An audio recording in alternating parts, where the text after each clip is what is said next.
ভিডিওটি দেখার আগে আপনার ফানি মোড অন করে নিন এবং দুর্বল বাচ্চারা এই ভিডিও থেকে 100 হাত দূরে থাকুন। বল্টু, কিরে মন খারাপ কেন? না বাবা, কিছু না। আরে বল, মনে কর আমি তোর বাবা না, তোর বন্ধু। আর বলিস না দোস্ত, গতকাল আমার প্রেমিকাকে নিয়ে ঘুরতে বেরিয়েছিলাম, হঠাৎ তোমার স্ত্রী দেখে ফেললো, তারপর আমাকে কি মারটাই না মারলো। বাবা, আমার একজনকে পছন্দ হয়েছে। ওয়াও, কে এই সৌভাগ্যবতী? ওর নাম জরিনা, আমাদের পাশের বাসার আবুলের মেয়ে।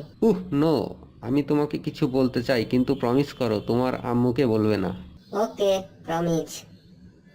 আম্মুকে কিছু বলবো না। আসলে জরিনা তো তোর বোন হয়। বাবা, আমি প্রেমে পড়েছি, আর এই মেয়েটা অনেক হট। ওয়াও, এটা তো অনেক বড় খবর।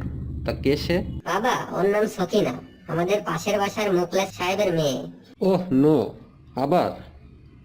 বেটা, ওই সখীরাও তোমার বোন লাগে। আম্মু এই পর্যন্ত 6টা মেয়েকে সিলেক্ট করেছে, কিন্তু বাবা বলেছে ওই 6জনই নাকি আমার বোন। শোন বাবা, মন খারাপ করিস না। তুই যে কোনো মেয়ের সাথে প্রেম কর, তোর বাবার কথা শুনবি না। ও তোর বাবাই নয়। বল্টু, 30টা পাত্রী তো দেখে ফেললি, কোনো মেয়েই তো তোর পছন্দ হলো না। তা তুই কেমন মেয়ে আশা করছিস? বাবা, আসলে আমি তো পিঙ্ক কালারের মেয়ে খুঁজছি।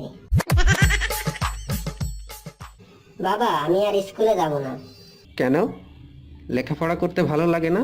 ঠিক তা নয় বাবা, স্কুলের টিচার কিছুই জানে না, সবসময় শুধু ছাত্রদেরই পড়া জিজ্ঞেস করে। বাবা জানো, আজ আমাদের ক্লাসে একটা নতুন ম্যাডাম এসেছে, সে দেখতে খুবই হট। ছি বল্টু, অমন কথা বলতে নেই। ম্যাডামরা হলো মায়ের মতো, তাদের সবসময় সম্মান করবি। বাবা, সবসময় তুমি নিজের কথাই ভাবো, ওই ম্যামকে আমি কিছুতেই মা বলতে পারবো না। খুব তো পড়াশোনা করছিস। আচ্ছা, 5টা পাখির নাম বল তো। এটা তো খুবই সোজা। কাক, শালিক, গুয়ে শালিক, পেঁচা আর বেজি। ভিডিওটি যদি ভালো লাগে লাইক দিবেন, কমেন্ট করবেন, শেয়ার দিবেন এবং সাবস্ক্রাইব করতে ভুলবেন না।